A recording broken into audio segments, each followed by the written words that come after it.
So the first one is what we call that pacing tiger, where we are walking up and down. You see comedians on stage do this a lot, where they're walking up and down. The difference is a comedian on stage is in a different kind of venue with a different type of audience. So if you're walking up and down and pacing, it can actually act as what we call a distractor. So what I want you to focus on is if we're going to move, we move on purpose, with purpose. We'll talk about that a little bit later. Number two, it's where we start pacing forwards and back like this. So our nerves are getting on top of us and it's all coming through our body language just a little bit. So we start rocking forward and back, moving forward and back, and we just want to anchor our feet together. Another one is if we're kind of like swaying from side to side just a little bit. So we've got to be very careful of swaying from side to side. It's almost like we are a cobra trying to hypnotize the audience. But what this reveals is maybe one, it's a distractor, and again, two, it gives the impression that I'm maybe nervous. So number three, about our hands. So we don't want our hands down by our sides. We don't want our hands in our pockets. And if you do put your hand in your pocket, make sure you don't have anything in your pocket. In 1998, I did my first ever video coaching program on a presenter's training program. And I have 20 minutes of me with my hands in my pocket, nervous, and I had coins in my pocket. And for 20 minutes, all you can hear is jingle, jingle, jingle. Keep your hands out of your pocket, but there is a time, which I'll talk about later, where you can put, if it's comfortable, one hand in your pocket, but the other hand remains open and able to gesture to the audience. So what other things do we need to be aware of? So we make sure that we have our hands in front of us. We don't want our hands behind the back like this. It looks like we may be hiding something, and it also looks very military. So unless you're in the military on parade, keep your hands nicely in front. Folded arms. Again, folded arms, sometimes this is okay. There is a gesture that I would replace this with. I'll talk about that a little bit later. But what this can look like is very defensive, particularly when you're fielding questions from the audience members. So don't fold your arms. So we can also have this position here where our body language is nice and low, but it's rolling our shoulders forward and it looks like we're protecting a certain part of our body. So we have to be very wary of this. And if we make key points, our hands can do gestures, but that's not good. We also want to be making sure that our gestures are in line with what we're saying. So we don't want to be flying our arms around all the time. What we want to be doing is making sure that we're using our gestures on purpose, with purpose. And you'll see that I'm using my hands there to emphasize those four key words: on purpose, with purpose. So what should we be doing with our hands instead? The key, very much like everything else when it comes to presenting, keep it simple. So hands typically at 90 degrees. Go and have a look through the videos that you see me do already. You'll see any of these videos, even on social media, you'll see that my hands typically are at 90 degrees. Again, this helps me push my shoulders back. It allows me to stand upright and it gives me that feeling of confidence, even if I'm nervous. In terms of hand position, what we can do is our hands can be nice and gestured here, but again, we can use gestures on purpose, with purpose. So if we're talking about sales going down, we can push downwards. If we're talking about sales going up, if we've got a big opportunity but a small window, what we're doing is our body language is matching the words that we are using. And that's incredibly important. So you can have your hands in a nice open position. It allows you to focus on your audience, put gestures to your audience, what do we think, etc. And it's key with this one that if we're doing this, that this is okay, because I've now included everybody in the audience from the front row all the way to the back row. But if I said, so what do we think? Guess what? My body language and my eye contact is not matching.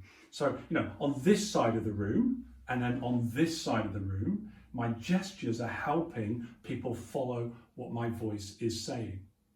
The other thing we can do, we can have our hands together, particularly if you're a little bit nervous, you can hold them like this, but make sure that you don't squeeze them tight, otherwise you get that white knuckle effect and people can see that maybe you're a bit nervous.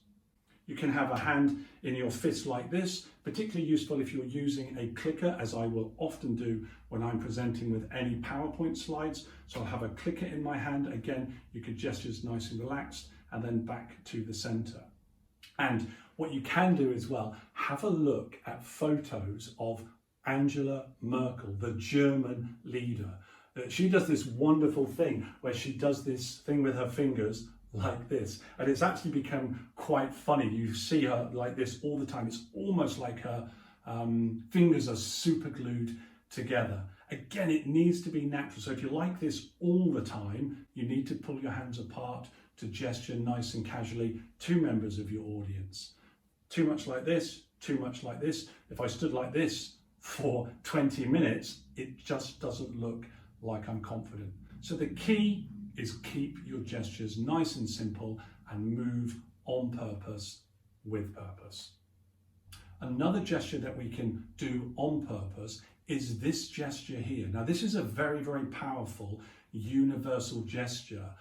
If you want to learn more about this, have a read of work done by Virginia Satir. That's S-A-T-I-R. I'm not going to go through all of them, but there are two that I'd like to draw out. So number one is this one. She calls it the leveler.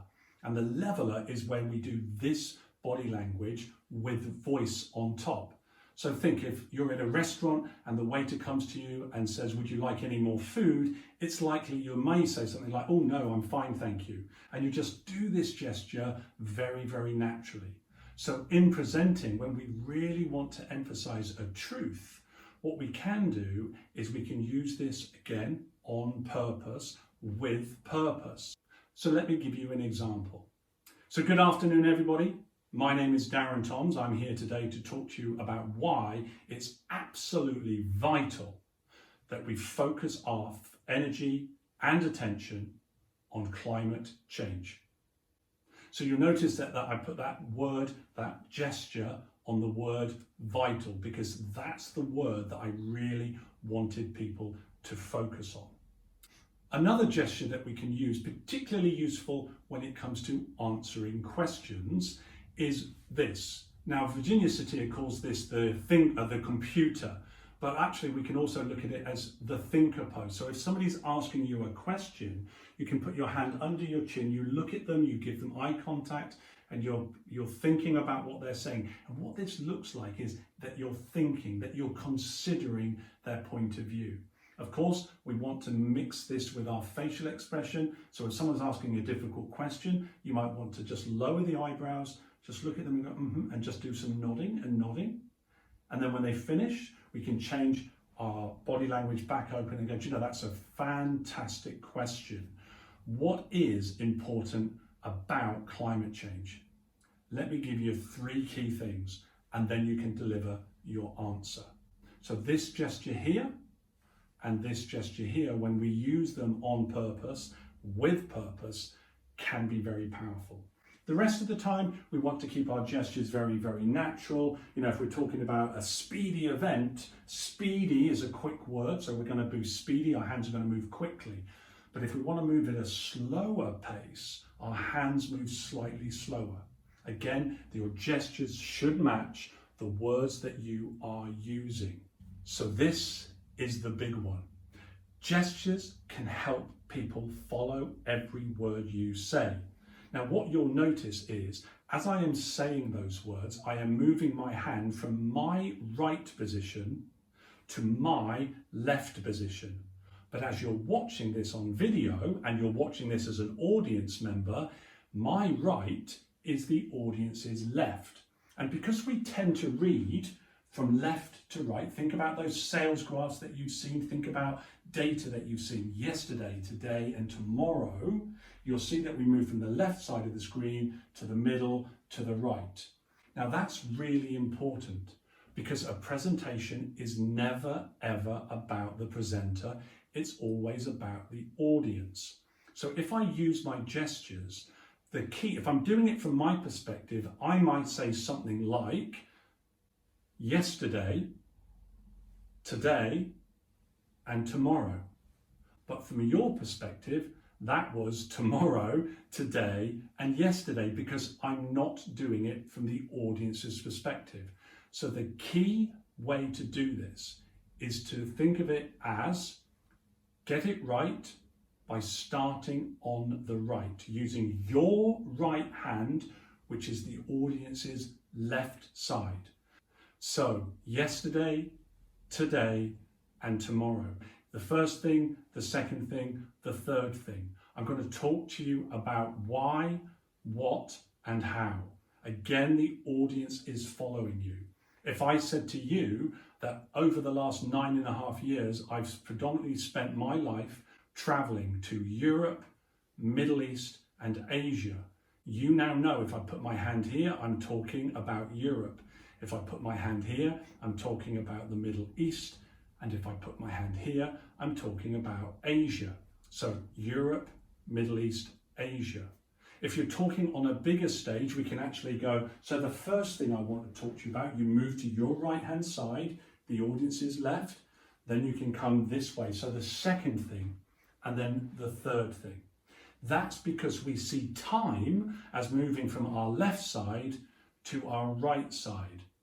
But for me, this is my right hand, but it's your left, and this is my left hand, but it's your right. This is the past, this is the future. Your instinct will be to do this. Notice it from now on. Notice other people as well. The key is to do it consciously from the right, middle, left, until it becomes a habit. So what about eye contact? The key with eye contact is to make it incredibly natural. Now what that means is as we're looking around an audience, whether we have a theatre style like I have today, or whether we are around a conference table, the key to giving eye contact is you should not look at one person for more than 3 seconds. Anything more than 3 seconds, it can come across as being a bit either attacking, it could be a bit aggressive, and it can, from the audience perspective, be just a little bit uncomfortable. So eye contact, I'm looking into the camera here, but if I've got an audience in this room, what I want to do is make sure I'm catching everybody in all of the seats. So I do that very, very naturally. What I'm not doing is 1, 2, 3, 4, 5, 6, 7, 8, 9, 10, 11, 12, 13, 14, like that. What I'm doing is, maybe I'm saying something here, so the importance of eye contact, and my eyes are moving around the room nice and almost what I would say random, but it's actually many, many years of practice. So we're giving eye contact to the people at the back, we're giving eye contact to the people at the front middle. They get a lot of the eye contact because of their seating. We must also remember people in the cheap seats, because those people on this side of the room, those people on this side of the room, they still need that eye contact. It's also very, very easy to give eye contact to people who you think, when you are speaking, are looking friendly, and to avoid eye contact with those people who may be looking hostile. Don't worry about what other people are doing. Even if you've got somebody in the audience looking like this, it could be that they're just thinking about what you're saying and processing the meaning of it. Again, make sure the eye contact, 3 seconds, 3 seconds, 3 seconds, 3 seconds. So between 1 to 3 seconds before moving on. If you spend all of your time talking to one person, at some point that person could start to feel a little bit uncomfortable. But the key is, if we're going to move, and I do want you to move, number one, if people can't see the screen, you're going to need to move out of the way of the screen. So what I typically do is I start my presentations, and you'll find out why soon, in the middle.